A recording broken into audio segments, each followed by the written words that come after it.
Hair's good. Looking great. Okay, look out for your girls. Rule number 1. Okay.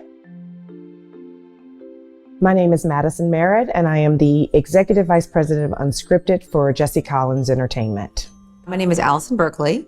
I own and operate a production company in the majority unscripted space of television. So we sell shows, we run production services, develop them, things like that. So for my job, Jesse Collins Entertainment is a prolific production company, but they were primarily known for award shows and live events. So they did the Super Bowl halftime show this year and last year. They also do the AMAs and the BET Awards, and they worked on the Oscars in 2021. So they have done a lot of award shows and some series too. They did Squares, like they rebooted Hollywood Squares and then Nashville and Hip Hop Squares and Rhythm and Flow, but really their primary focus was live events and specials. So just to kind of give you a picture of this position I'm at Jesse Collins Entertainment, there are 3 silos usually under unscripted. There's the development silo, like you help sell ideas. There's the current department, which basically executes those ideas, and the production department that supports the logistics and production behind it, meaning that they help with the money and the production and the actual execution as well. So I went from running one of those 3 silos to now overseeing all 3 of them. And so that's what I do at Jesse Collins Entertainment. I think we aim to be like a fully sufficient production company that can service clients, which is what we essentially do. We sell ideas and then clients hire us to make them. So full service, high quality production of various budget numbers. We just won an award for a documentary that we made that was about an $800,000 budget, which is on the lowest end of documentaries when you have to do this amount of weeks for post and this amount of weeks of shooting. You know, there's not any margin for error. So you want to kind of be able to make a really quality story or project for the lowest number and not kill yourself. And then you also want sort of like higher end. So I think you're just sort of always looking at, to me, my value of success is based on the quality of the programming that we're able to make.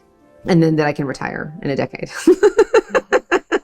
Madison and I grew up in the era where most of the executives weren't female. I didn't necessarily have a person that I was looking at when I was younger to inspire me to go into entertainment, but I just consumed media. A lot of people call it binge watch it. I call it power viewing. Because for me, I just loved movies and I loved TV shows. And in many ways, I probably still watch scripted more than unscripted, not because I don't love unscripted, but because a lot of the next best unscripted ideas that networks look for come from successful scripted shows. So I think the perfect example is Desperate Housewives kind of launched The Real Housewives. When I was on Rachel Ray, I probably learned the most about producing. We did 1,000 episodes, so 1,000 hours of TV over the course of 5 years, which is a lot of work. We would tape 180 hours a year, and we would tape usually 3 days a week, 7 episodes a week. So that means you're probably at work at 6 a.m. and you probably leave at 9 p.m. I think you also have to kind of understand that I think if you want to work in media, film, TV, is really competitive.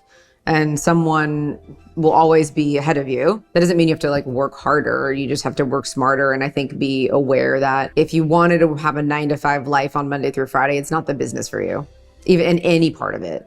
Even if you're just a seller and not always producing, or if you're just in the office, like you're always, you know, you're always leading a team, you know, you're always working. And when you're in production, you know, I think this show I'm about to shoot in January, I'll probably be on set 15 hours a day for 3 or 4 weeks. You also, I think, should analyze if that's the life you want, because it's really fun and rewarding if it is. But if it was never really what you had in mind, then it would be probably hard to really succeed in it, you know? I have this thought, there are some traits that I think are very important, but one of the most important traits is resiliency, like being resilient. Because I can point to emails where I pitched an idea and this huge executive like didn't answer it. And then I asked him, did he receive it? And did he have any thoughts? And he literally wrote me back, not really, period.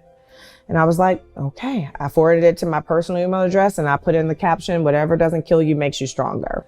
I would say Madison and I specifically are still in the grind years. Like, I think you're pretty much in the grind years the whole time.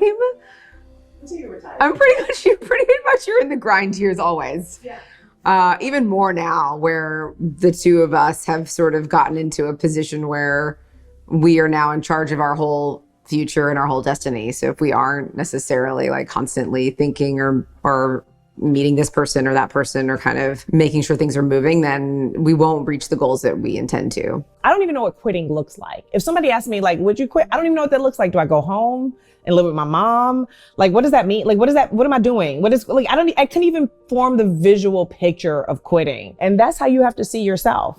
You have to see yourself that way. You have to see yourself that you can make it no matter what person doesn't return your call, what person doesn't return your email, what person doesn't acknowledge that you had a great idea.